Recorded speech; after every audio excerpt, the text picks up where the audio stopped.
Hello. Grace. What do we think of when we hear the word grace? Perhaps we think of something that's said before meals.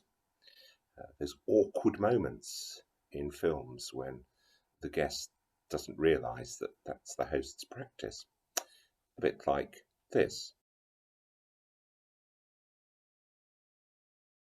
And perhaps if we're more used to church, it's something that we say at the end of meetings to ask God's grace on what we've talked about and discuss. It's something that we associate perhaps with gracious behaviour. That was a gracious way of putting it. Considerate behaviour. Or perhaps even what we call gracious living. Living in a way that apparently confers grace on other people. Although gracious living doesn't have a particularly positive spin at the moment. Perhaps we think of things like this old album cover from the year when I was born.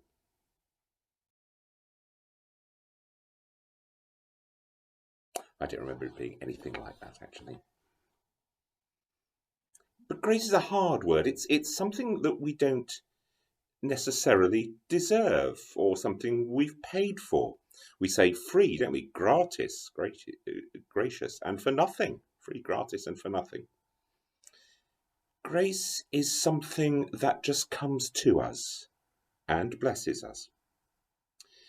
The Apostle Peter, after his very troubled relationship with Jesus in the Gospels, knew more than most people about the value of grace and the gift of God's love.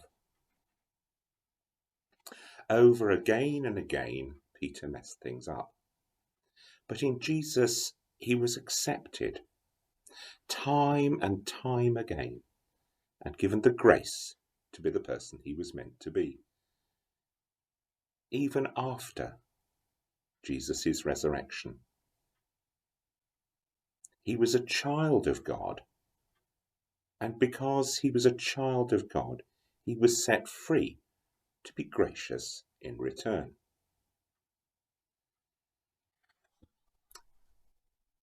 Peter wrote letters which we find in the New Testament of the Bible. The first and the second letter of Peter contain this wonderful sentence at the beginning. Grace and peace be yours in abundance. Gosh, we need some of that now, don't we, really?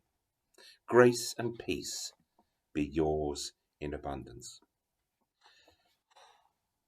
And Peter writes this in chapter 4 of his first letter. Like good stewards of the manifold grace of God, serve one another with whatever gift each of you has received. Whoever speaks must do so as one speaking the very words of God. Whoever serves must do so with the strength that God supplies, so that God may be glorified in all things through Jesus Christ. To him belong the glory and the power forever and ever. Amen. Grace in action. He was a person shot through with grace, shot through with love, seeing the presence of Christ in all encounters, which we are called to do.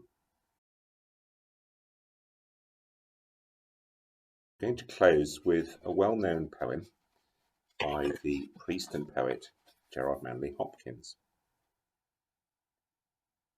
It calls us to move from a place of gracelessness or a feeling that we don't experience grace to a place, by God's grace, where we can see Christ in others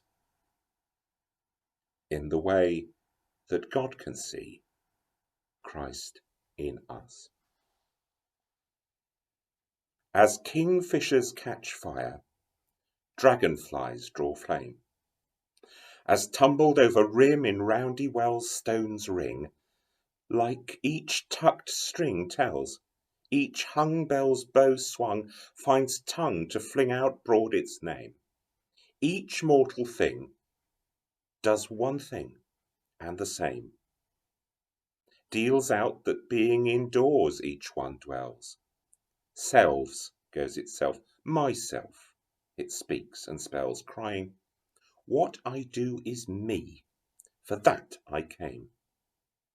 I say more. The just man justices, keeps grace, that keeps all his goings graces, acts in God's eye what in God's eye he is, Christ. For Christ plays in 10,000 places, lovely in limbs and lovely in eyes not his, to the Father through the features of men's faces.